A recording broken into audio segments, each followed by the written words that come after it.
Pour faire une photo, il faut un photographe, un sujet à photographier et un appareil photo. Si vous avez tout ça, vous êtes prêt. Ne prenez vos photos qu'en mode manuel. Non, priorité ouverture. Non, priorité vitesse. Automatique intelligent, l'autofocus. Tu as vu mon bokeh?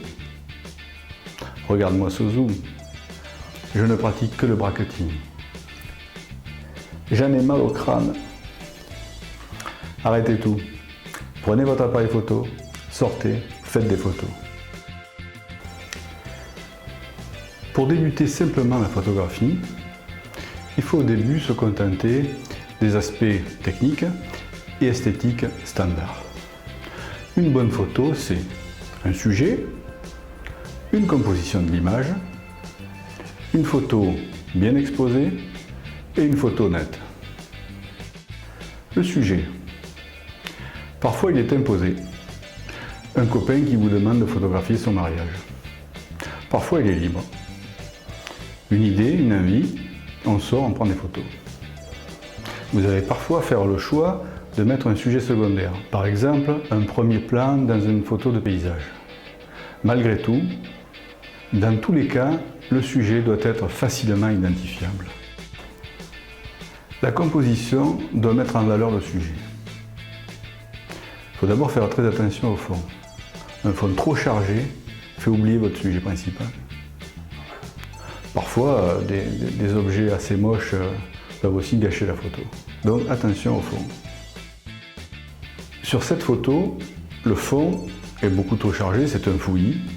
On en oublie le sujet. Sur cette deuxième photo, le fond est uni, le sujet est mis en valeur. Ensuite, le point de vue.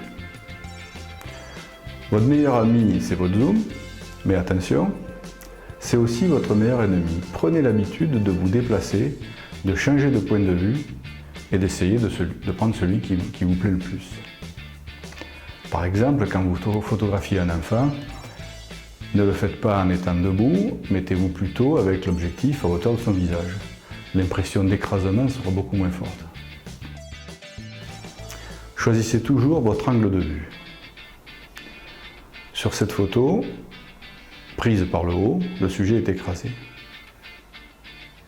Sur cette deuxième photo, prise à hauteur du sujet, l'équilibre de l'image est bon. Et enfin, le cadrage. Choisissez votre focale et appliquez la règle des tiers. Vous imaginez deux lignes verticales, deux lignes horizontales qui séparent à chaque fois en trois l'images. Et vous placez votre sujet sur un des points d'intersection. C'est ce qui donne en général un bon équilibre à la photo. Ou alors, si vous avez une ligne d'horizon, vous la mettez sur la ligne du haut ou sur la ligne du bas. Vous voyez sur cette photo deux lignes horizontales, deux lignes verticales qui séparent à chaque fois en trois l'image.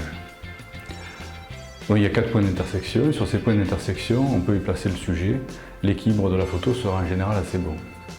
Attention toutefois, dans cette photo, le sujet qui est positionné sur la droite regarde vers la droite, on a l'impression qu'il est face à un mur. Sur cette autre photo, le sujet est positionné sur la gauche, il regarde vers la droite, la perspective de la photo est bonne. L'exposition. Pour l'exposition, faites confiance en votre appareil photo, surtout au début. On parle de triangle d'exposition. Temps de pause, ouverture du diaphragme, sensibilité du capteur en ISO. Pour le moment, laissez faire votre appareil photo. Plus tard, on rentrera dans le détail et vous pourrez suivre une autre de mes vidéos pour aller un peu plus loin sur le triangle d'exposition.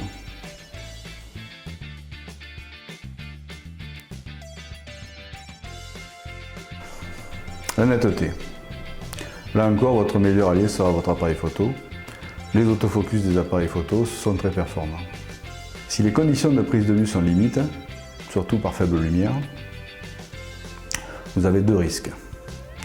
Le premier risque, c'est une vitesse d'obturation relativement longue qui peut faire apparaître des fous de bouger, c'est-à-dire votre appareil va bouger au moment où vous allez déclencher. Et l'autre risque, c'est un flou du sujet.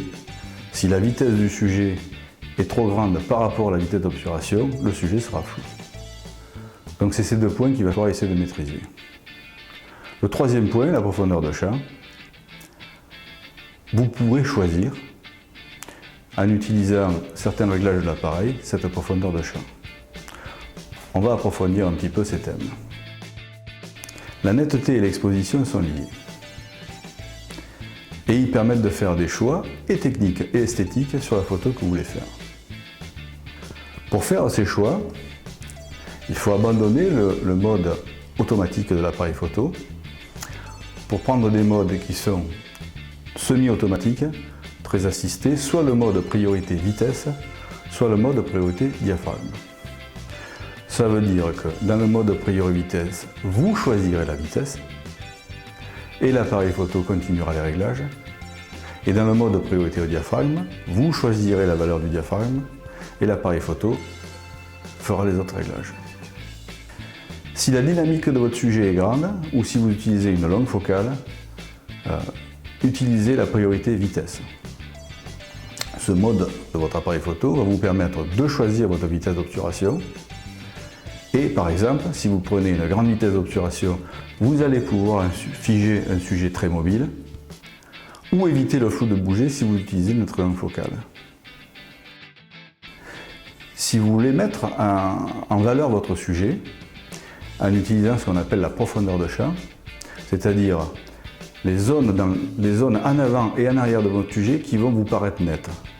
Pour avoir par exemple un portrait bien net avec un arrière-plan flou, pour mettre en valeur justement ce portrait, là vous allez utiliser la profondeur de champ. Pour utiliser cette profondeur de champ et pour la choisir, vous allez choisir le mode priorité diaphragme.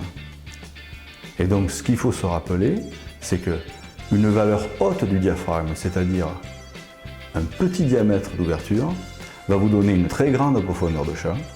Par contre, une très grande valeur d'ouverture, c'est-à-dire le chiffre petit sur la valeur du diaphragme, va vous donner une très faible profondeur de champ.